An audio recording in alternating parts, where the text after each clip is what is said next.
Well, you know what happened during the last commercial? Ainsley was looking at the live shot of Pete Hegseth down at Mel's Diner in Fort Myers. And Pete, her comment was, look at that French toast.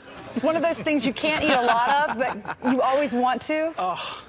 I know. Always. You always want to eat more. It's so good. It's just like a couple of bites. So in honor of you, when I'm done, I'm going to dip this in the syrup and enjoy it. Nice. And I'll bring some, but it won't be as good when you get it. I'm really sorry. We have some in New York. We have French toast. True. Who are you talking to? You do have French toast in New York. We're talking to some wonderful people here at Mel's Diner at Fort Myers, Florida, home of the Minnesota Twins spring training, which I'm honoring this morning, and a lot of great Americans. Florida truly is the melting pot in many ways of America. I'm here with Florence and her daughter Sandy, both of which are Trump supporters. Florence is, you've heard of Rosie the Riveter. This is Florence the Riveter. Yeah. She was a part of that during World War II, committing to the war cause. You've seen a lot in your life, ma'am. You've done a lot. This president was elected, President Trump, a year ago. You're 92 years old. Have you seen anything like his presidency in your lifetime? Yeah, I like Roosevelt. That used to be a good president. And how do you feel like President Trump is doing? I think he's great. Why? Well, I think he's for the people. And help the people. Things will go better for us, all of us. And we'll celebrate with him.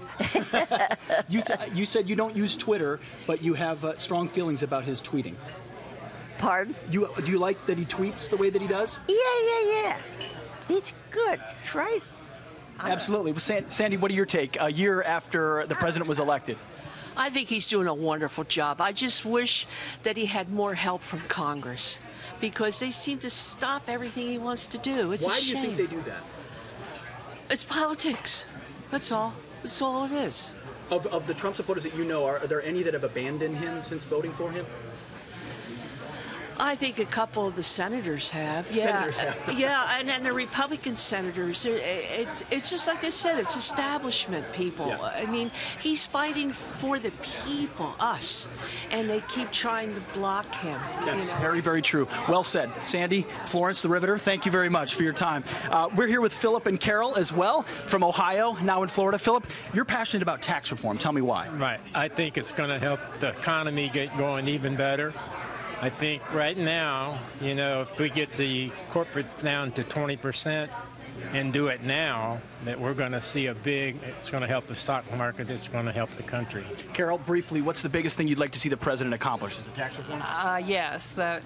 We have small businesses in our family, and I think it would really help their business to survive. To keep more of their money? Yes. Absolutely. I also have to give a shout out to Mel's. In addition to great people, they run a very cool restaurant. They do an annual Helping Kids with Cancer radiothon. It's on January 12th, 2018. You can go to barbarasfriends.org if you want to participate down in Fort Myers. They also feed the homeless on Thanksgiving. They cook hundreds of meals for the homeless before they even open the diner on Thanksgiving morning. Just wonderful people, a reminder of what makes America the greatest country on earth. And we're having a lot of fun. And Ainsley, I will now be dipping my French toast in syrup in honor of you. And I will be officially jealous. Okay, and thank you. The verdict, how is it? Good. The what? It's amazing. Fantastic. Well, words can't describe. It looks like it. For a change, Pete likes the French toast. There you go. There you go.